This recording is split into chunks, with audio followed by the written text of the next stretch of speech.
Hello, Mr. Jim. How you doing, Jim? Good to see you. Happy Sunday. Eric, good to have you here, Eric. I was just watching your video the other day. It was great about harvesting corn. Man, that was cool. I like that. Artistic Kitchen. Hello, hello. Connor, Chasing Life. Hello, everybody. Lewis, thanks for thanks for joining me. Yeah, go Cowboys, right? I'm a huge Cowboys fan here. 49ers, I grew up watching the 49ers, so they're always one of those teams that I follow. But yeah, go Cowboys. Melissa, good to have you here. Yes, guys, today we should talk about peppers. I just posted a picture to the page. You see it? My peppers are doing amazing, guys. Um, the weather is starting to cool down a little bit. The plants are loving it. So yeah, any questions you have? Again, a lot of the times I don't have, uh, I couldn't reply to all of the questions that are asked in the videos. So the live is basically a way for me to answer all your questions live if I missed it. So if you have anything you want to ask, just please type it out. Chasing Life, thank you so much. You've had such awesome stuff going on. Yeah, I got a lot of fruit trees growing really well. A bunch of peppers are doing just amazing right now. I just did an update. If you guys haven't seen it yet, that is what they look like right now. Full of peppers, and the plants are doing really, really well. So I'm very happy about that. Last month, oh man, last month and the month before, I didn't do any fertilizing, and I kind of neglected the garden, and the plants were just looking sick, and the leaves were yellow, and they have spots, and they just started falling off. And so this month I did a lot of work. I did a fertilizing schedule. I did all that stuff, and man, the plants bounced back like crazy. So yeah, they're all doing really well. At what temperature should you bring pepper plants indoors? If it dropped below 55 degrees Fahrenheit, it's a good time to bring them in, because at that temperature, they're not going to grow much. They're probably trying to salvage some of the fruits that they have left, get it ripen up. And that's basically all they're going to do. They're not going to grow anymore. So at around 55 degrees Fahrenheit, you can trim it back too. Trim it back if you don't have a lot of space inside. Just trim and then take them inside. But before you take them inside, make sure you inspect the plants, make sure there's no aphids and there's no bugs and stuff like that. Because if you bring them inside, it's warmer inside, so the bug's going to get out of control. So that's why when I take my plants inside, you see the process that I go through. If you watch some of the videos that I made, I always trim the plant back, because trimming it back reduces the chance of you bringing the pests inside that are on the leaves. You can still bring them inside in the soil, but it's less likely of a chance of aphids coming along with it if you do a trim back and like kind of quarantine it, give it a little spray of neem oil and soap and stuff, and then take it inside, and the plants will be fine.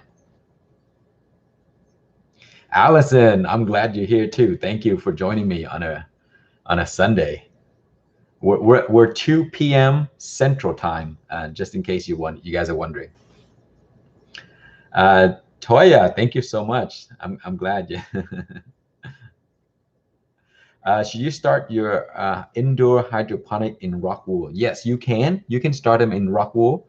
A lot of the times, what I do is when I run out of rock wool, then I can start it in soil, and then once they grow, then I can transplant it into rock wool. But yes, you can definitely start it in rock wool. But when you start the seeds in rock wool, just remember that rock wool takes in a lot of water. It can absorb a lot of water, and sometimes it's too much water that your seeds may rot. So don't put too much water into the rock wool. Make sure the rock wool is moistened, but not dripping wet. As you pick it up, the water would drip out of it, and that's just too much. And if that happened, your seeds are going to rot before they sprout.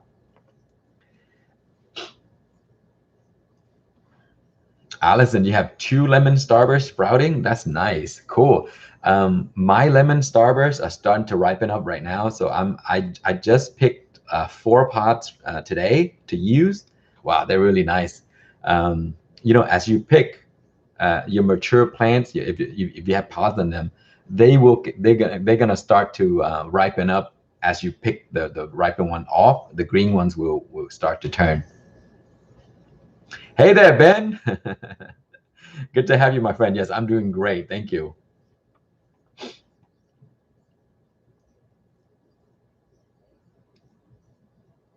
Stefan, I'm glad you've been around for a while. Thank you for watching the videos.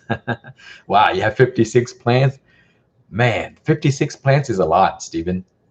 I always want to grow more than I can manage. And yeah, it's always the case every season. I tell myself, like, I'm going to grow only 10 or 20 plants, and then somehow I ended up with more.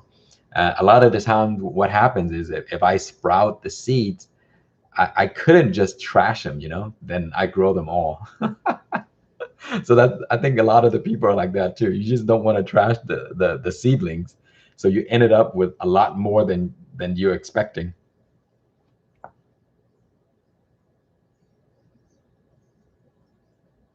Eric, wow, that's your first time fertilizing. So I guess you've been doing the natural fertilizer and stuff like that, right? Like, work with the soil and just help the soil just regenerate every season. So yeah, if that's your first time, that's amazing. Yeah, occasionally, what I normally do is I try to work with the soil, feed it a lot of the organic matter that compost that I make, and then I mixed like the cow manure that I purchased, and then I also purchased some compost from my local landscape company. And if you buy soil from your landscape company, it has a lot of organic matter, but it hasn't been broken down completely. So the soil is good, but it's not enough for the pepper or the vegetables to grow really well. So usually you have to add a little bit of nitrogen in there, and it'll help boost the plants a little bit. So that's what I noticed when I buy them by the cubic yard. I buy cubic yards, and they deliver, or even or you can just go pick it up. And those type of soil, they do need additional nutrients added in order for you to give the plants what they need. So next year, I'm going to do the same. I'm just going to go pick up the soil by the cubic yard. It's much cheaper than to buy it at your big box stores and stuff like that. And then just supplement a little bit of the organic fertilizer that has a good concentration of nitrogen, and that would really do well for the plants. And I have a test raised bed that I did outside. Wow, after the experiment, it did a lot of good for the plants.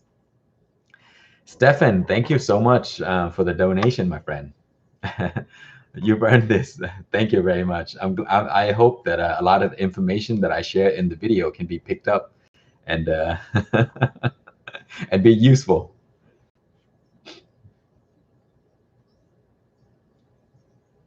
Ben, what can I tell you about shishitos? I have shishito peppers. And so a funny thing you asked, Ben, a few years ago, I wanted to grow shishito peppers, and finding seeds was really difficult.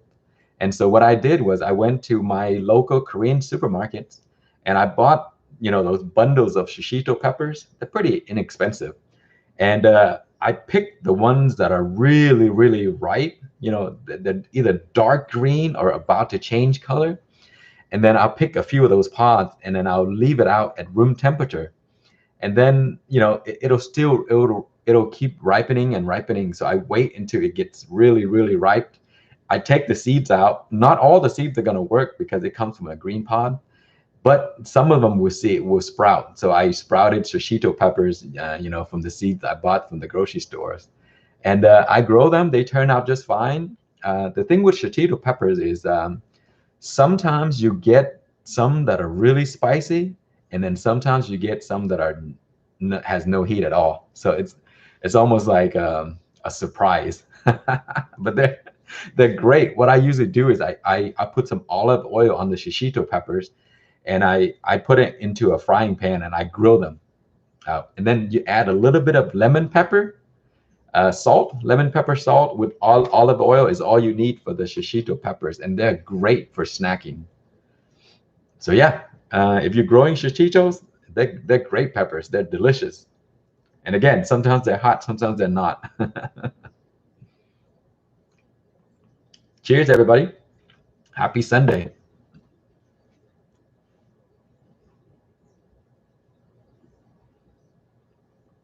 Paul, yes, have them delivered to your driveway.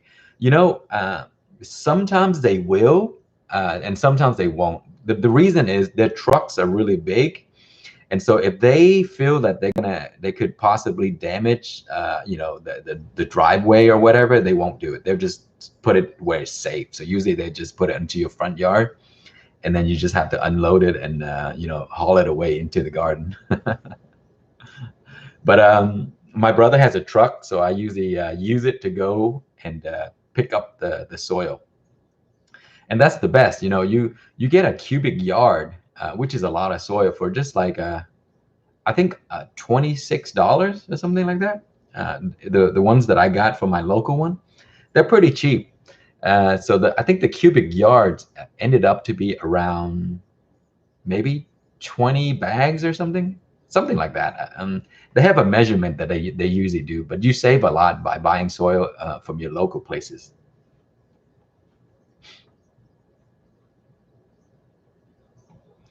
Trini, what am I drinking? I am having a Sapporo today.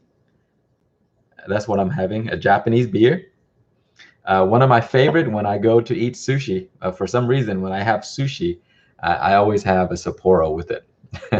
And then when I go to the Korean place and they have this thing called the what is it? The height beer at the Korean place. That seems to be really good too.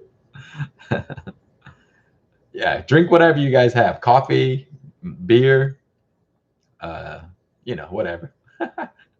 How are my figs doing? My figs are doing great. So speaking of figs, the figs I got was from a friend of mine, which is she has a Paula. She has a YouTube channel. So she gave me a bunch of cuttings from her fig trees last winter, and I put it in water under my grow light, and they sprout.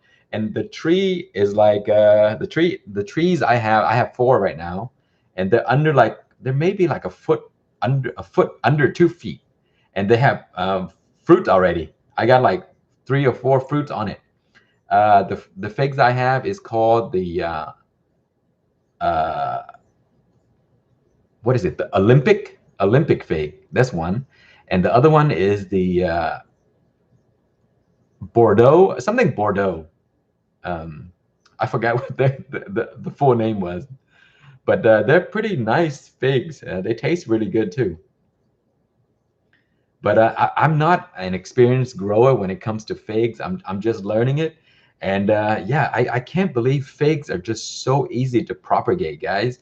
So if like during the winter time, sometimes you have to cut your figs back, and you can actually cut the branches and give the branches to your friends or whatever that wants to grow a fig tree, and they can root it and grow it into a full grown fig tree. So the cuttings is so easy to do. You can either just put it in soil directly, or you can just put it in water, and when you put it in water, they still root, which is amazing. It doesn't take that long either. So I can't believe how easy they are to propagate. So if you ever want to try figs propagation, it's really easy.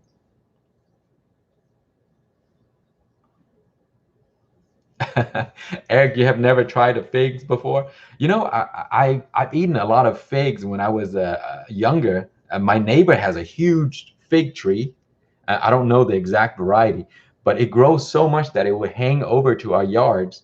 And they tell us, that you can have as many figs as you want because that tree just produces so much. Yes, you can root the cutting. You can cut a fig branch and root it. It's very easy, Ben. You just put it in water under grow light. You can put it underwater, in water, outside in the sun, and they will root. Yeah, very, very easy. Yeah, Paul.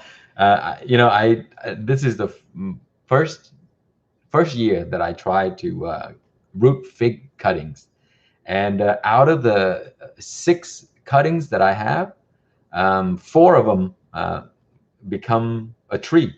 So I gave most of them away. I kept just one. But yeah, they're really, really easy. So if you haven't tried it, just try it. It's really easy. Can you root or clone peppers? Yes, Allison, you can. I've done a bunch of videos on how to root peppers and how to clone them. And if you follow the videos that I have, what I usually do is every season I grow like one pepper plant, and then sometimes I'm like, wow, this plant is so good, I need more of it. But I don't want to start from seeds and start over, so I take a bunch of branches and I clone them. Toya, thank you so much for the donation. Appreciate that. Thank you. Yes, so definitely, Allison, I have a bunch of videos that I made on how to propagate peppers. It's very easy. So if you check it out, you see it's very, very simple. Siempre, good to have you.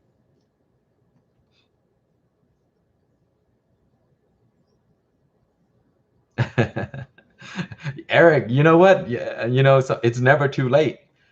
Fruit trees, because I grow a lot of pear trees right now. I have 6 varieties of pears. Man, I love pears. The Asian pears are some of the best type of fruits to grow. The reason is they're very cold tolerant. They can tolerate temperature down to -10 degrees. So wherever you live, zone 4, 5, 6, 7, 8. I'm in zone 8A. You can grow Asian pears. So you know, they're absolutely delicious, guys. The fruits are enormous too, and they're sweet as brown sugar. So I highly recommend growing pears. They're very easy to grow. In the the warmer climate, like where I am in Texas, the biggest problem we have with pears is the fire blight and rust. Those are the 2 things that I always have problems with. But then over the past years, I figured out a way to combat the rust. And last year, the previous year, I lost all of my fruits to rust. And then because of that, I went looking at videos on how to treat rust. It's very difficult to do because everybody makes video and it's all different. And when I watch the videos, they usually say, okay, spray like this. And then I was like, you know what? I want to know what happens, after you spray, then what? So I may do a video on how to take care of your pear trees and how to treat the rust and how to prevent it from happening and all that stuff. I think it will be good because it took me forever to find all the information that I need. I read a bunch of articles, I've watched a ton of videos, and it's just there's not enough information in one video to help me out. So I got to watch like all of the videos on rust, and there's apple pear rust, apple rust, cedar rust, all kinds of rust. So yeah, I may do that next season, and I think it'll help a lot of people that are growing pears for the first time. And also, guys, what I did with my pear trees was I grafted a bunch of varieties onto one tree. So now I have one pear tree that has 6 different varieties of pears on them. Man, they're just so cool. So the grafting is new to me. I started a few years ago with peppers. I grafted peppers, and from peppers, I moved up into grafting apples and pears. I tried to do some persimmons, but so far I haven't been successful with persimmons. But I have grafted an apple tree, and I have grafted a multiple pear tree. So I think I'm good with that. It's a lot easier than I thought.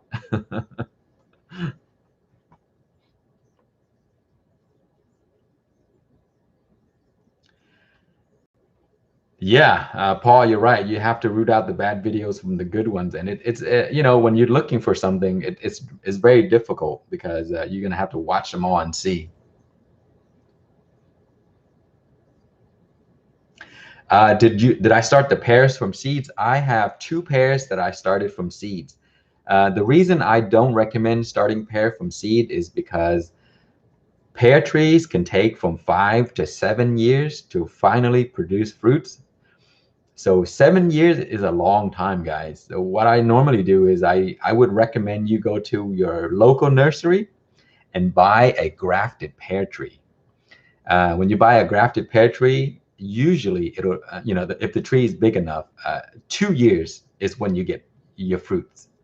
So I rather, you know, wait 2 years than have to wait 7 years for the fruits because, and then also when you grow from seeds, it's very difficult to know how the pear is going to taste because, you know, it could be pollinated differently. And when you get that fruit, it tastes good, it tastes sweet, it exactly at what you want. But then when you start growing it out and it fruited after 7 years, it may not taste like what you're expecting. It may be totally different. So that's the thing about growing from seeds is it's a very unexpected, especially for like peaches, apples, and pears.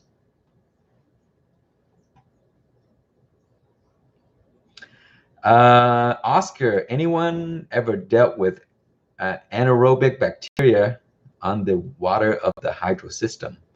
Um, it could be because you know if you're having bacteria or like the roots are not doesn't have a good smell, that could be because the roots are dying. Um, are you growing in cracky system or DWC? Because DWC usually you don't have a lot of root problem, but when you grow cracky method, non-circulating method, there is a chance that you will get anaerobic bacteria or root that have been drowned, you know, because, you know, when you grow, okay, so DWC, uh, it's unlikely the chance, usually when you have bacteria or some kind of problem like that, it could be because you may have not changed out nutrients for so long, so the roots started to die. Um, Change it out. You know, sometimes the root look like it may be all gone and dead and stuff like that, but you can actually rinse it off, cut the roots back, rinse the roots, and then give it like a half strength solution. And you also cut the top of the plant to help with the root growth, and it'll come back. So I've done it many. I've done many tests where, you know, my roots were completely dead from the bottom, and you can notice that the plants are starting to die back. And then you know, I cut all of the roots off. I cleaned it off.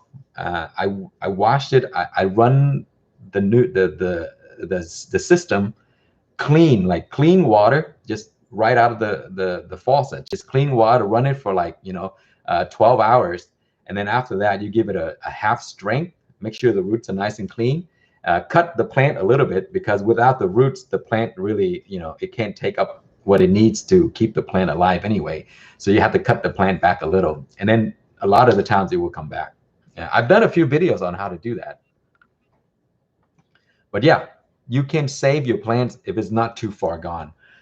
You know, if the trunk is still kind of fresh and the roots are dead, but you know, there may be one or two strand that is still growing, you can save that plant.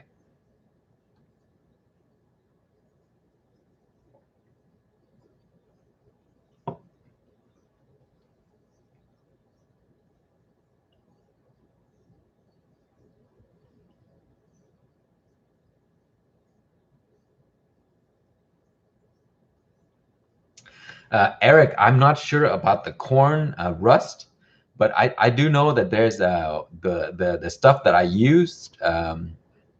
It's called the Bonai antibacterial spray. It's a powder. So that powder I mix with water and I add a little bit of soap so that it can stick to the leaves. And it worked on a lot of the fungus issues. So it may work on the corn rust as well. GTF, hello, my friend. Good to have you here.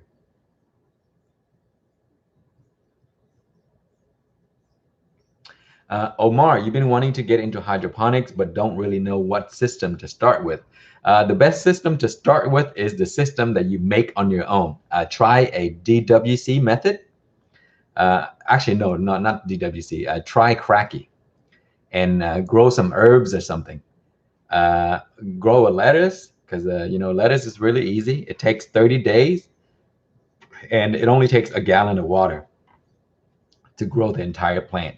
So if you are getting into hydroponic for the first time, try a simple cracky method. Check out some of the videos that I've done. I did a full video on how to start cracky hydroponic from start to finish on how to grow lettuce. And after you successfully grow lettuce or basil and stuff like that, you can move on to tougher plants like fruiting plants like tomatoes and peppers and stuff like that. And then after that, you're gonna go crazy and it'll be everything.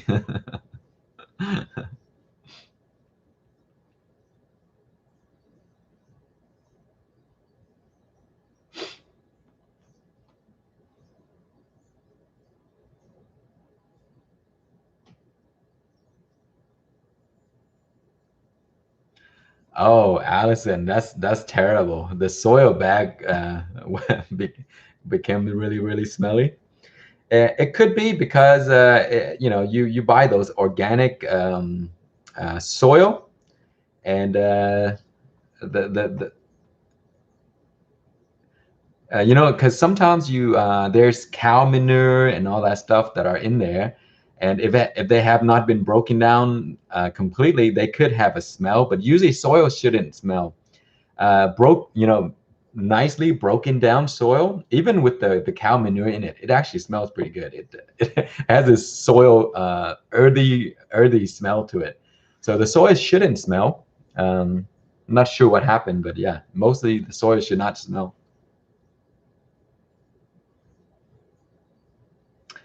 Aerogarden is fun for a starter. Yeah, definitely Aerogarden. Any of the system that you can buy. I'm a big Aerogarden person because I don't work with Aerogarden. I don't advertise for them or anything like that. The reason I show a bunch of Aerogarden videos is because it's available for anybody to buy. It's very easy to use and it grows amazing plants, and it's just so simple. So Aerogarden is one of the systems that I started to use for my indoor stuff. It's great. And then I have a system that my friend built. Let me show it to you guys.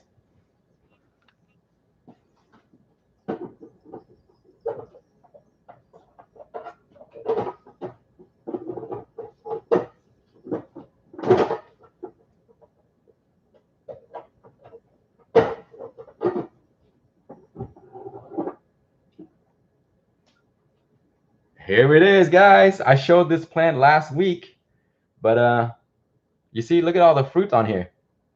And this is the system right here. You see? It's very similar to an Aerogarden unit. It has a very powerful light setup. Look at all those pods, guys. And I use a lot of peppers from this plant here. Every day I use a few, but it keeps pushing out more pods and more pods. And, I could never use all of them. From just one pepper plant, you can have, you know, I would say like 30 to 50 peppers, but they keep growing and growing. You see that? So it's very small. But so if you ever can, want to grow inside, just have a little system like this, and you have peppers like all season long. The good thing about growing in hydroponic in these systems here is that you can grow them all year long, and it doesn't take too much effort to grow these because all I did here is I add water and I add my nutrients, and that's it. I don't even use pH or nothing. No pH whatsoever. I don't mess with the micronutrients, the macronutrients, or whatever, all that stuff. pH down, pH up, none of that. Just simple. I use Dynagrow because that's what I have right now, and water. I shake it up and then add it to the plant, and that's it. As simple as that. So keep it as simple as possible. That way, that your interest would be greater. Because if it's too difficult to do, you're gonna lose interest and you're not gonna do it. So definitely keep it as simple as possible. So yeah, guys, look at that. I just love this plant. Uh, I have friends that come over and they're like, man, what is this thing? Why are there so many peppers on here? And look at the size of this one, guys. Look at this one. Enormous type. And you see, every time I pick a pepper, these flowers here start to form into new peppers. So the more you pick, the more they actually grow.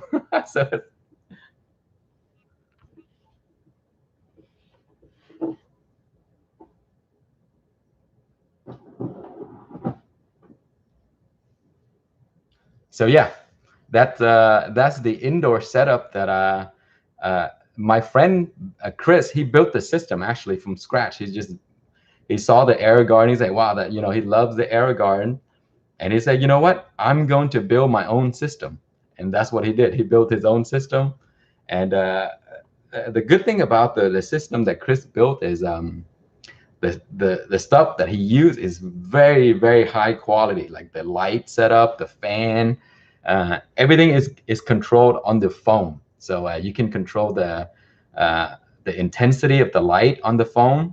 You can turn on and off your pump with the phone, and everything is done on your phone. So it's really neat. Yeah, Eric, I agree. Growing peppers indoors in the wintertime is so much fun because sometimes I look outside the window and it's there's snow outside maybe sometimes. In Texas, of course, they don't snow that often. But last February we had a ton of snow and it was just freezing outside, and my plants are inside producing peppers like there's nothing happening outside. So yeah, it's really, really easy. How many times a month do you add nutrients? Okay, so it's not really a monthly thing. Peppers, they drink constantly. So a plant of that size would drink the whole gallon in around 5 to 6 days. So every 5 to 6 days, you just add more. You add more nutrients that premix. I mix it in a gallon. I premix it and I save it. And every 5 to 6 days, I would add some. And then, after adding about twice, then I'll pour the entire nutrients out. And then I give the plant fresh nutrients again. So you got to give it fresh nutrients, because what happens is the plant would take the nutrients that it needs. And then whatever they don't need, it just leaves it behind. So every time you add more and add more, the leftover particles and nutrients that's in there, it get mixed with the new ones and it becomes like imbalanced. So change it out as often as you can to keep the plants growing nice and clean, nice and well. Aaron, cheers, my friend. Good to have you here, Aaron.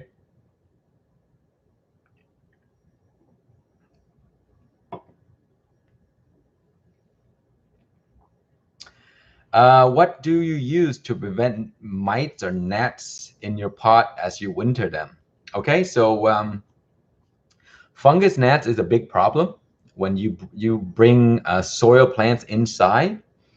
There's ways to prevent the gnats from coming in with your plants, and that is to I've done a few videos on that. I just rinse off all of the old soil outside, trim some of the roots back, cut the plants down, and then I use a brand new bag of soil that I know that don't have fungus gnats eggs in there, and that's what I use for my indoors. That is not always 100%, but you can also so gnats, right? If you understand the gnat cycle, you can actually get rid of it.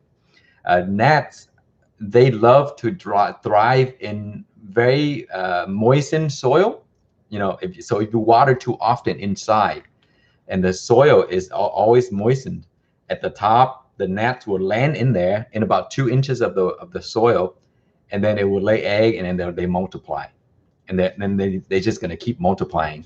So what I normally do to prevent that from happening is I keep the top 2 inches of the soil bone dry, and I water from the bottom.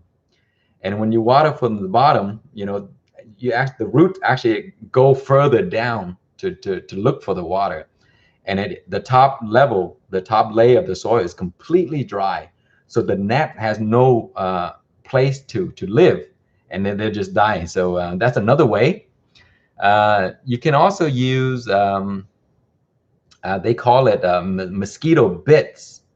Mosquito bits are these natural bacteria that eats the larvae of the fungus gnats and mosquito larvae and stuff like that. So you mix it with the water and you water your plants, and then that natural bacteria will go down into the soil. It will eat up and kill the larvae of your fungus gnats, and then you get rid of it that way. So there's a bunch of different ways to get rid of gnats.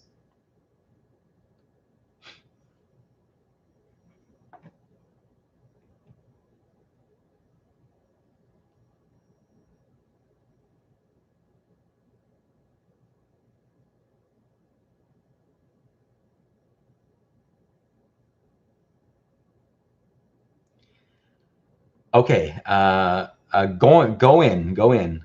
Any tips for getting flowers to pollinate? All my plants are dropping flowers like crazy. That is a really big problem. With a lot of people actually have that problem. So tell me more about what conditions. Like, are you growing this outside? You growing it inside? You growing in soil, or you growing in hydroponic? Because the different method of growing does help have different impact on how the flowers are dropping and stuff like that. So also heat. I mentioned this many times. There's multiple ways, or there's different ways that cause the plants to drop flowers. And the first thing I notice is that extreme heat is a huge factor. And if you're growing outside like me in Texas, sometimes the temperature in Texas will stay consistently at 95 to 98 degrees Fahrenheit for like weeks and weeks. And that definitely stressed the plants out. They will just drop all of the flowers. Okay, so there you go. Outdoor, northern Nevada, all soil, no hydro. Okay, so heat. Heat is one of them. Also, the heat causes the plants to stress, because most peppers are tropical plants. They prefer temperature around 85 degrees. 75 to 85 degrees Fahrenheit is a perfect temperature for peppers. But in Texas and in Nevada and stuff like that, if the temperature is consistently at the 90s, 94, 95 degrees consistently, and what happens is the soil dries up very, very quickly. And when the soil dries up, it causes root stress because it's so hot, and the soil will get hot, the leaves will get hot, the plant just becomes so stressed that it drops a lot of the flowers. So in cases like that, what you can do to combat that is if you have a drip system, because a drip system will constantly moisten the soil to keep it cool, but also provide water for the peppers, and that can kind of help with the flower drops and all that stuff. Another thing you can do is you can have shade cloth. Shade cloth is a great way to reduce the amount of sun that the plants get when you live in temperatures like ours, like in the 90s, 95 degrees, or Nevada in the desert and stuff like that. Another way you can do is grow them in a pot or a container. That way, when it gets extremely hot, you can move it under the shade of the trees or something like that. And that does help a lot. My latest update, I just did an update yesterday, I think, and I showed you my potted plants. They are doing amazing, even in the crazy Texas heat. Also, if heat is not an issue for you and your plants are still dropping flowers, that could be because you fertilize with too much nitrogen. Nitrogen boosts plants' growth. It helps the plants grow really well. But when the plants grow too well, it drops flowers to grow. So it can't retain flowers at the same time grow. So it drops the flower in order to grow. So if you have extremely healthy plants that look luscious and green, but there's no flowers or the flowers don't stick, that is because that's one of the reasons that the soil is just really high in the concentration of nitrogen. Joaquim, my friend, thanks for joining me. I'm doing great. I hope you're well too.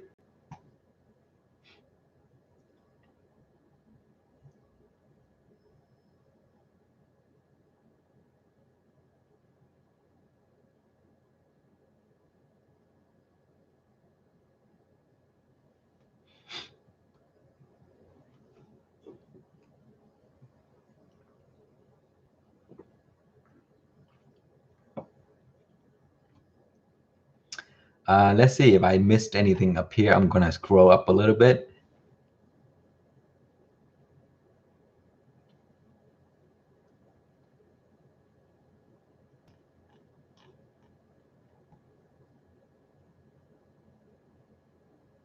Yeah, Aaron, I have the same problem as you, my friend. A lot of the times my plants are just struggling, especially the super hots. They struggle like crazy in the heat of Texas summer. And I get flower drops like crazy. I mean, like hundreds and hundreds of flowers. They just form and they drop. But once the temperature cool down a little bit, you guys will be amazed. The plants will keep the flowers and they will produce a lot. So if you are in hot climate, you can grow varieties that can do well in the heat. Like for example, my Gangster white ties or the Houston white ties or a lot of the Thai varieties. If you grow that in the heat of summer, they would do just fine. All of my Thai varieties produce like crazy. Jay,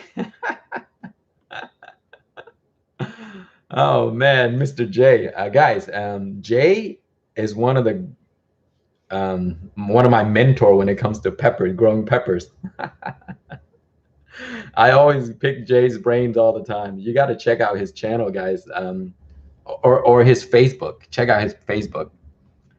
He has a massive amount of plants that are producing like crazy. And a lot of the times I message Jay. I say, hey, Jay, what are you using this year? So I want to use the same.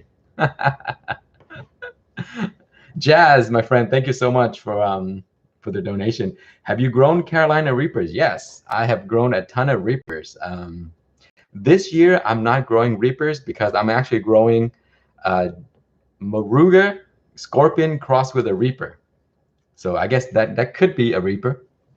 But yeah, I'm growing Moruga Scorpion crossed with a Reaper. And that thing looks really scary. And another variety that I'm growing is the Jay's Peach Go Scorpion crossed with a Primo. Man, I'm so excited about that one. I made an update in the last video and I showed that plant. It looks so cool. The pots look really dangerous. It has these little hooks on them. So yeah. So Reapers are really cool plants to grow because they're very pretty, but they're a little bit sensitive. Reapers are more sensitive than most super hots that I grow. Anytime the temperature gets too crazy hot, my Reapers are like usually the first one to struggle.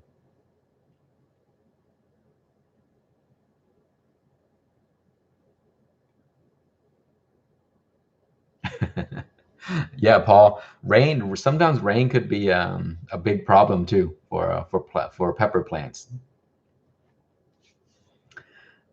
Andre, thank you, Andre, for the donation. Do you sell seeds? No, I don't. You can actually trade for a lot of the seeds on Pepper Lovers community. If you come and join, become an active member, you're gonna have a lot of seeds. People there, they share seeds all the time. So if they see you often and are very active and engaging, you're gonna get so many seeds you wouldn't know what to do with. And we actually have two Pepper Lovers admin here, Jay, Jersey Shore, a gardener, and Aaron Hernandez. They're actually in the chat right now if you guys want to talk to them. They are the people that basically run everything on Pepper Lovers community. Some of the best people to meet. And also, if you want to see how plants really grow like peppers to their full capacity, check out Jay's Facebook page. Man, you will see that peppers are just crazy on there. They're the biggest plants that I've ever seen.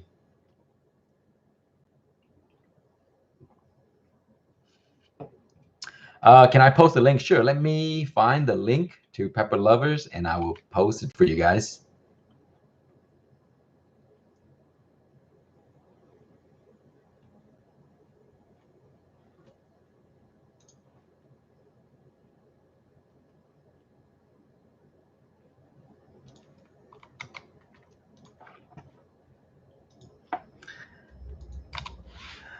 Okay, so there is the community. So guys, I will give you a secret to join the Pepper Lovers community and make a lot of friends. So the best way is to go there, become a member, and engage, be active, get people to know you, get to know people. Don't ask for seats immediately because a lot of people they'll come to the page and first thing they do is they ask for seeds, and people will recognize who's been around. So if you ask for seeds, right off the bat, you're usually not going to get any response. But if you go there and you make friends and you engage and you talk to people, there are some really nice people there and they will just flood you with seeds. I guarantee it. You will have more seeds in that you wouldn't know what to do with. You probably have enough seeds to grow for 10 years. So yeah, go there, be friends with people, be friendly, and I promise you, you're gonna get a ton of seeds, all kinds of seeds, like the most exotic seeds that you would probably never find anywhere else.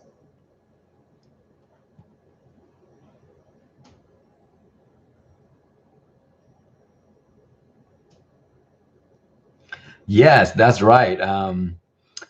That we are working on a huge lemon starburst giveaway on Pepper Lovers community. So come be part of the group, be a member, be active, and you're gonna get a lot of seeds. And the giveaway is gonna be a great. It's gonna be fun. Hey Vince, good to have you, Vince. Thanks for joining me.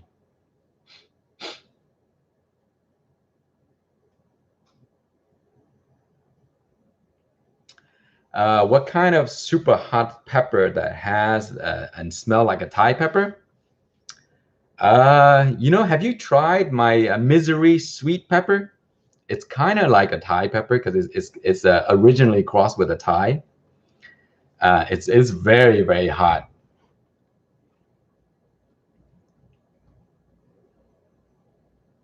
Most of the super hots usually have like kind of like a sweet smell to them. Uh, and sometimes like ghost varieties and stuff like that, and they have like a floral smell to them. So there are very few that would smell like a Thai.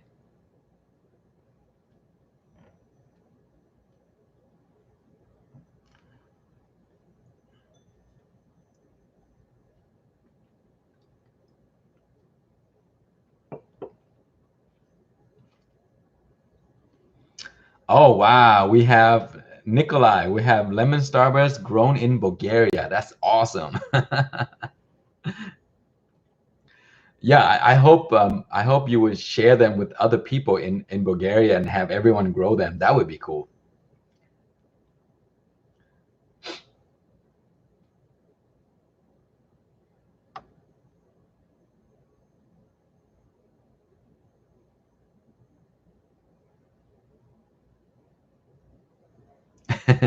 No, I have not seen the movie Misery. Maybe I have. I just don't remember.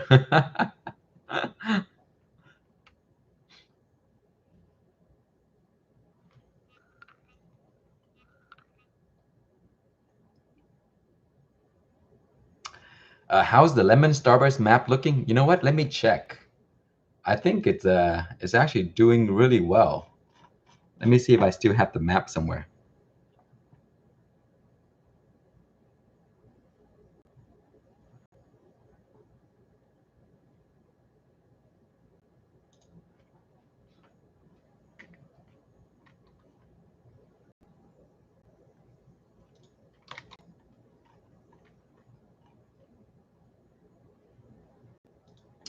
All right, guys, here is the lemon starburst map.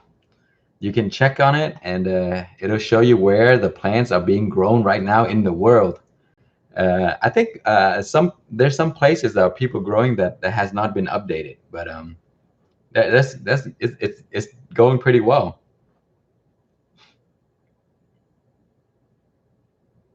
Nice. We have some in Alaska.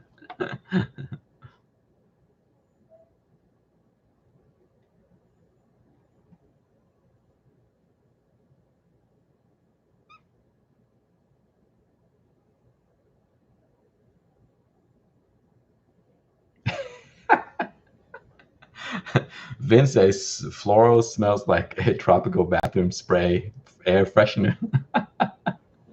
No, floral as in like it has like a smell of a flower, some kind of flower, you know?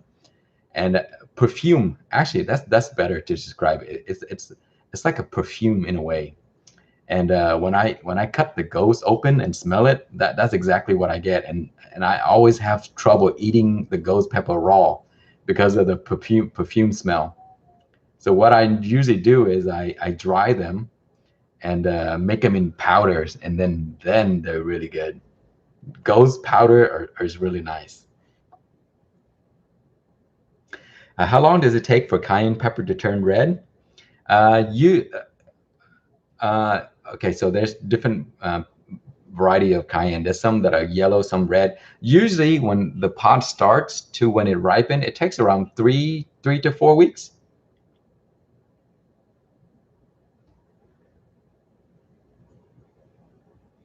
I actually track some of the plants and how fast they ripen.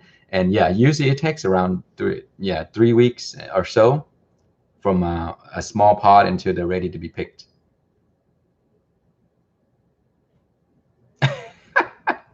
Aaron, you know what? I think you're right. Just munch on a rose.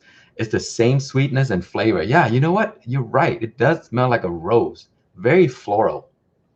And so, I usually have trouble eating the ghost because of that smell.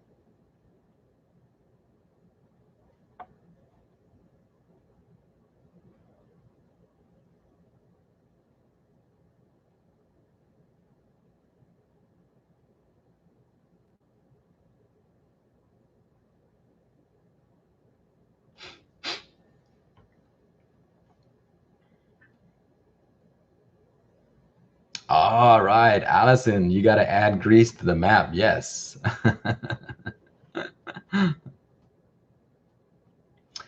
How many varieties total are you growing? Like this year, how many varieties I'm growing? I'm growing a lot less than the previous year. I think this year I'm growing maybe 15 varieties this year. And definitely the lemon starburst is one of them. And I grow a lot of the linzo varieties this year, and because I made so many crosses with them, just as experiments, and they're actually turning out really good. They produce so much. I recorded a video earlier of how many pods these things produces. They produce like crazy. Look at this, guys. I'm not sure you can see it. See that one plant? It has like so many pods. That's one of the plants that I recorded earlier because it has so many fruits. And I you know, the funny thing about these is like every time you pick them, they'll just produce more. The flowers start to turn into fruit. So if you don't pick them, then some of the flowers may fall off. So usually I'll pick a bunch, and then a bunch would more would form. Then I'll pick some, and then more would form, and then I'll have a continuous harvest all the way down to like November.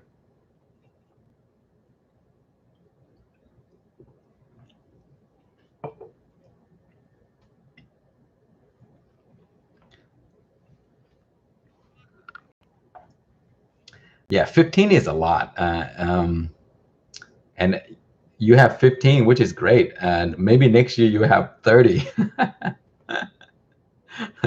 Every year I try to add something new to the to the list, something that I haven't grown before. Yes, Thai varieties produce all summer long. They produce a lot, and the more you pick, the more they produce. As long as you treat them well, have them have good soil, fertilize occasionally, and they will produce all summer long. Yes.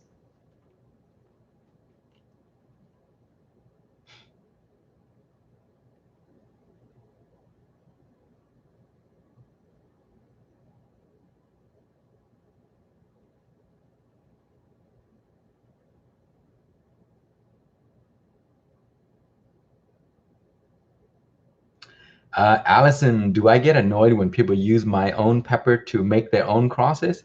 No, actually, I don't. There's a few that actually made some crosses from the lemon starburst, which is nice. So yeah, I kind of like that they're doing that because I think it shows some appreciation to the varieties that I have, that they use it to make their own, which is cool.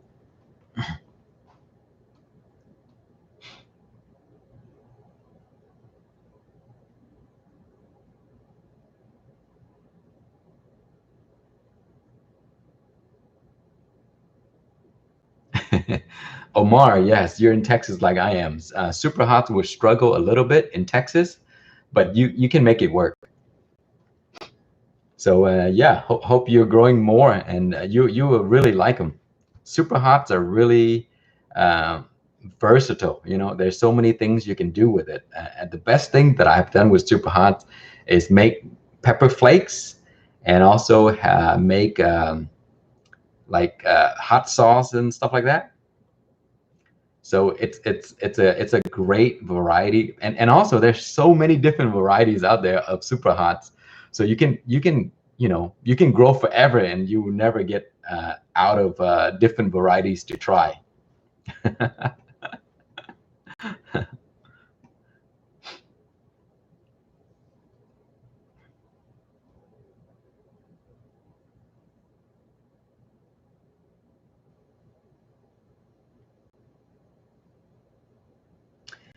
Have I ever grown Dorset Naga? Yes, I have grown the Dorset Naga. I've grown um, a few other Naga varieties. The Naga Morage, that's one of them. But yeah, Nagas are great. They're very spicy. I think they're on the level of the ghost pepper. But yes, I have grown them before. They're very productive, easy to grow. They're really easy to grow, and you're gonna get a lot of peppers.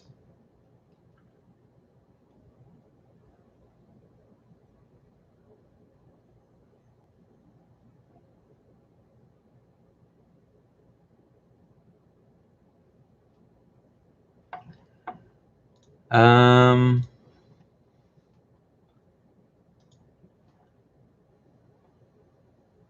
I'm looking for the lemon starburst map. I thought that was the link, but maybe not.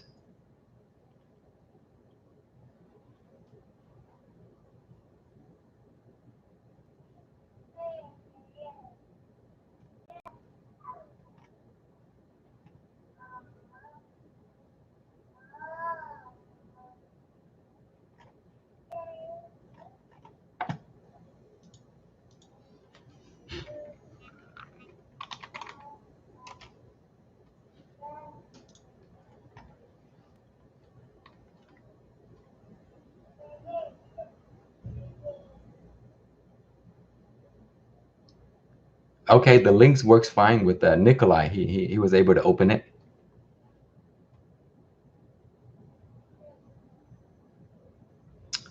Maybe that's the reason it works on the PC and not the phone.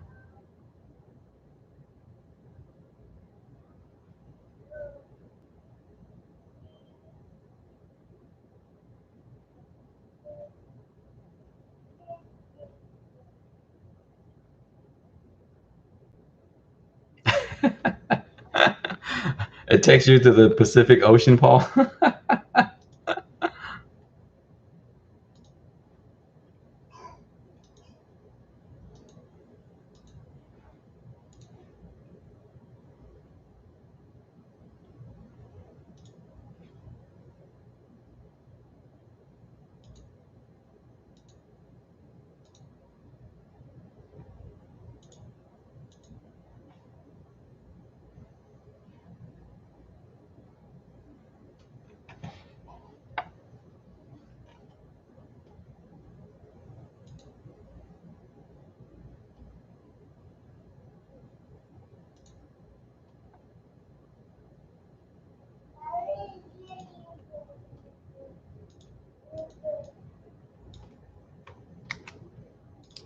Okay, I'm gonna share the link one more time. Maybe this one will work. Try that, Paul. That should be the lemon starburst map. Yeah, it works. What is my favorite medium heat variety between jalapeno and habanero? I would probably say the Brazilian starfish. It's around the habanero, sometimes even less. Um, there's a there's a bunch of other ones like Sugar Rush is great. I like Sugar Rush because sometimes I just eat them. I love the ahi varieties. Sometimes they're as hot as the jalapenos, sometimes even more.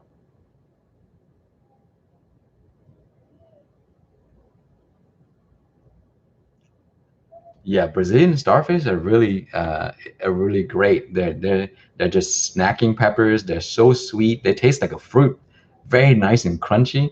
Sometimes I go into the garden. I just harvest like a handful, and when I work, I just eat them. It does have a little kick to them. It's very nice. I think it's also really healthy for you guys too. So peppers has like really high vitamin C, and so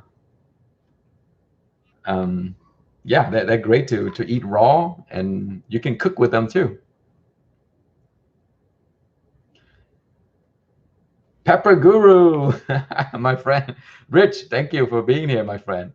How are the Fatalii? The Fatalii is actually doing really good. I started it in hydroponic, and now I placed it in soil. It's been 2 weeks. It has to get adjusted and stuff like that. A lot of leaves fell off, but it's doing well in the container.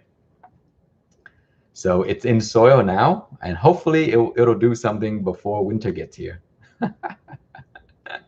I can't wait to have those Fatalis. I love them. Guys, Pepper Guru right here. He has a great YouTube channel. So if you haven't seen it yet, please check it out. I think you would like some of the contents. He's a great grower, very knowledgeable. So make sure you check him out on Facebook and his channel and YouTube.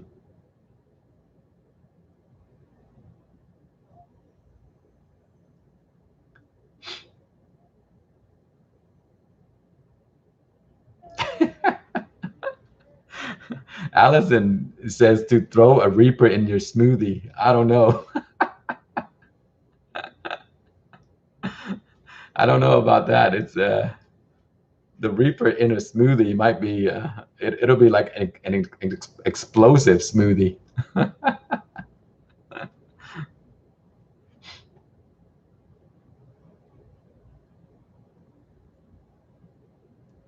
Yeah, Rich, which is the pepper guru, he gave me one of his variety from his plant. They're huge, Fatalii. So I'm very excited about the Fatalii. I love yellow Fatalii.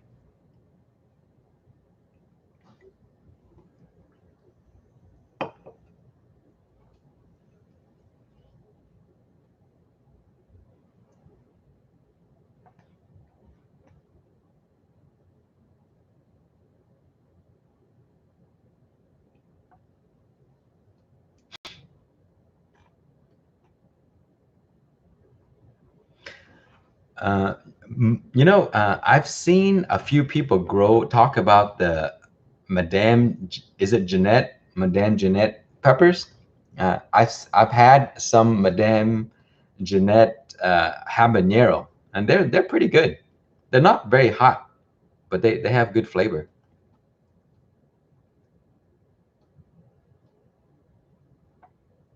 Wow, GTF says the Fatalii is a snack pepper. I think it's really hot for me.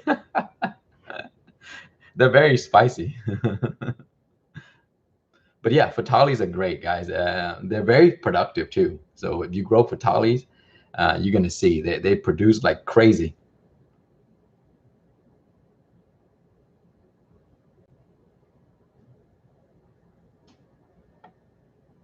All right, yes, Rich, I would definitely check that out.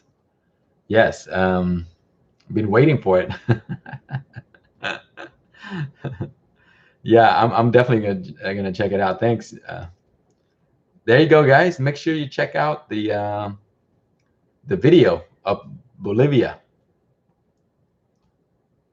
on all kinds of pepper vlog and everything. So check out the Pepper Guru for that.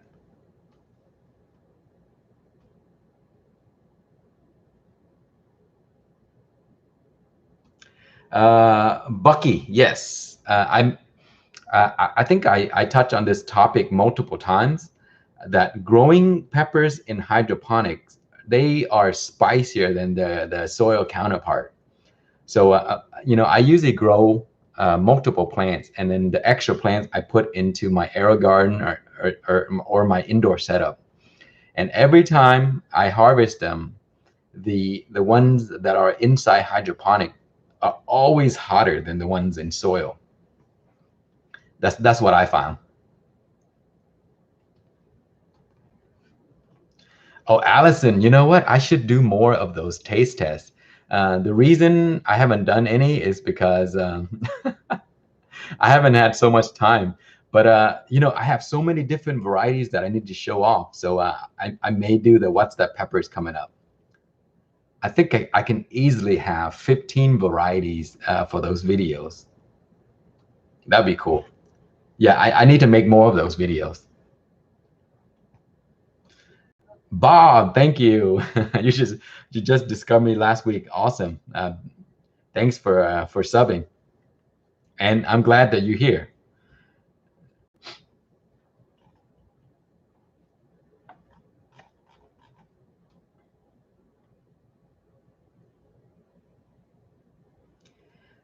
Sapphire Throne, yes. The Aerogarden liquid nutrients is enough to feed the peppers throughout the whole cycle. Yes. They're they're usually made for growing veggies and stuff like that, but they can feed the plants throughout the cycle.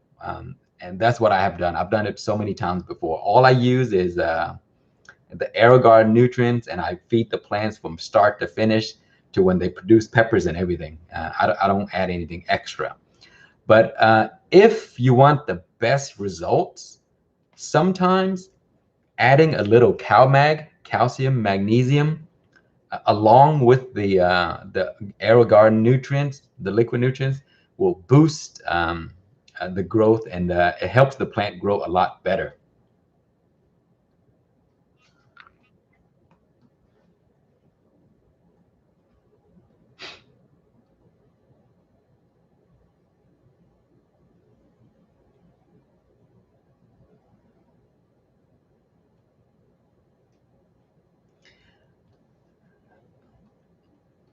Yeah, a lot of people are growing in Aerogarden. So Andre, yes, Aerogarden is a fun systems to do so many things. Yeah, I use the Aerogarden for propagation.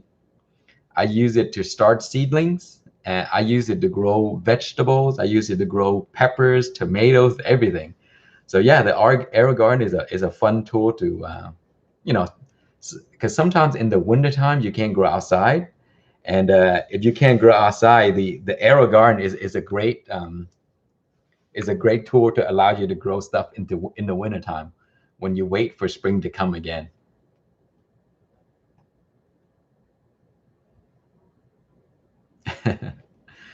You know the you since you mentioned Aerogarden knockoffs, there's a few people that did reviews on these cheaper systems. I think they're like $90 on eBay or Amazon. And what they found is that the light is not powerful enough. So at a certain height of like 2 feet or something like that, it becomes very lacking. So it'll grow vegetable just fine. But when it comes to plants that require the intensity, it's not enough. Like 20 watts is just too low. You got to really put it on top of the pepper plants like that, you know?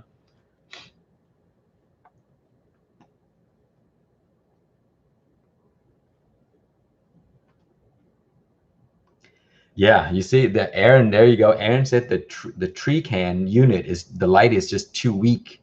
I think it's 20 watts, 20 or 25 watts. Or, oh, is it, Aaron? That is just not enough for peppers.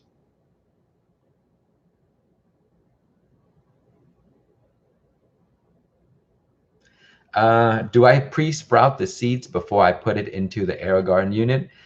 Sometimes, most of the times I do. Sometimes I just start it inside the unit itself. But when I start it in the unit itself, I don't add nutrients and let it run because, you know, there's no need to. I just put it into a little sponge and I drop it into like a cup of water and I just let it grow until it's big enough, and then I put it into the systems because I don't want the system to run when the seeds are just starting. It doesn't need it. So yeah, most of the times I start the seeds outside of the unit because I don't want it to be working while while the seeds are just too small that it can't do anything for it. So I wait until it gets bigger and then I use the unit. But you can start it in the unit and grow it from seedlings, from seeds to all the way to fruits.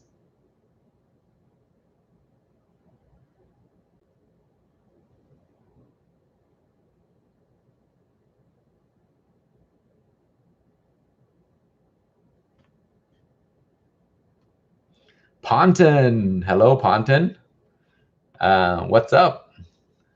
Good to have you here.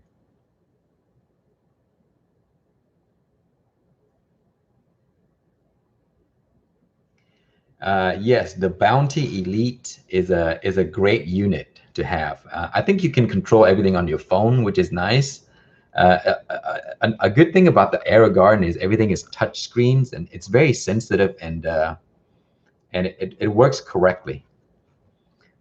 But yeah, it's a cool unit that can teach you how to learn, a few things about hydroponic.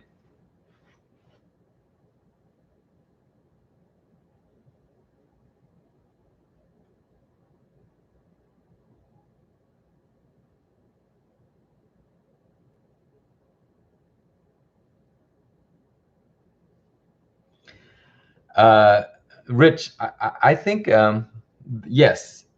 Overall, the Aerogarden is an all-in-one unit. It's simple to use. It's easy. It has good functionalities. It can grow almost anything.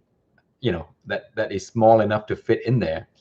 Um, and it does it really well too. The only thing is it's very pricey, and then you got to buy the nutrients and stuff like that. So DIY is a great way to save some money, but of course, the DIY is not going to look as elegant as the the unit as the Aeroguard. And with the control, touch screen and all that stuff, it is a huge difference. You can uh, change when the lights come on, when the light come off, when the pump gets on, when it off. It also tells you when you need to change nutrients. You can set it to tell you how old your plants are. Like when you started, you can say start over, and then it'll track the plants and tell you how many days the plants have been in the unit. So which is great.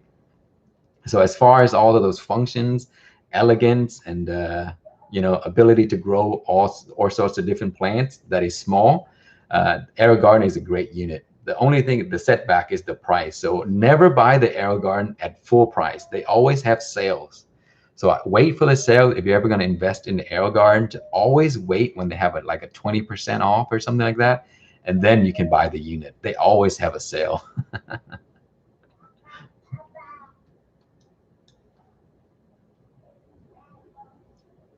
But yeah, I have two Aerogarden, the Bounty, and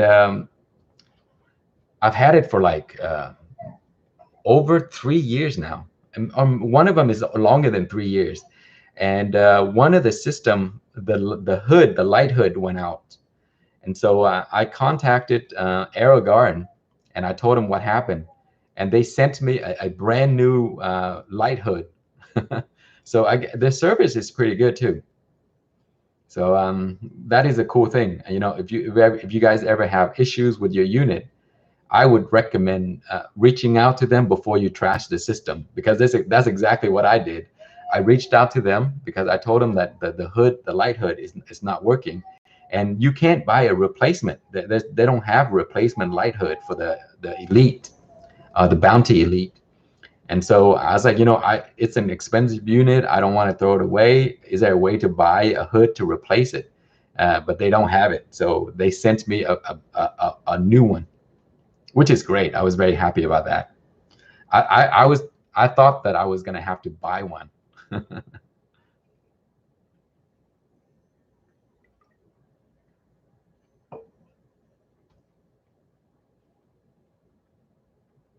Yeah, Aaron, they're always on sale at Christmas time. Yes, sometimes they have that flash sale on Amazon, and you can get the Aerogarden unit for like half off, which is ridiculous. And I think I bought one of the unit on Amazon when they have that Amazon flash sale or something like that. So yeah, guys, make sure if you're gonna buy a unit, wait until Christmas time or some big holidays, or like a sale that's gonna happen, and then you can buy it. But I wouldn't buy it at full price.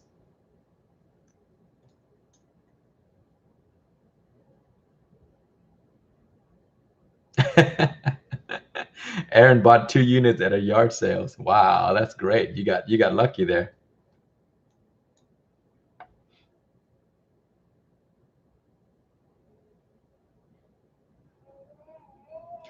Yeah, Rich. So the Aerogarden, you know, they look great on your counter, and also like if you like to cook and stuff like that with herbs, you can.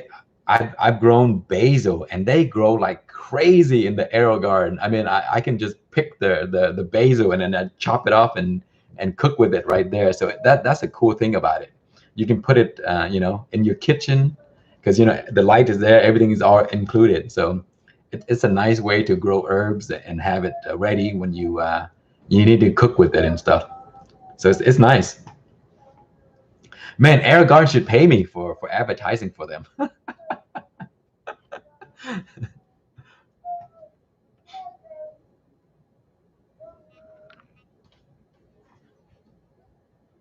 All right, gal. I have to get going. My baby is waking right now. So yeah, it's been great. Thanks for joining me, Pepper Guru. Rich, thank you for joining me. Aaron, everybody, have a great afternoon, and maybe we'll do it again next week. Bye, y'all.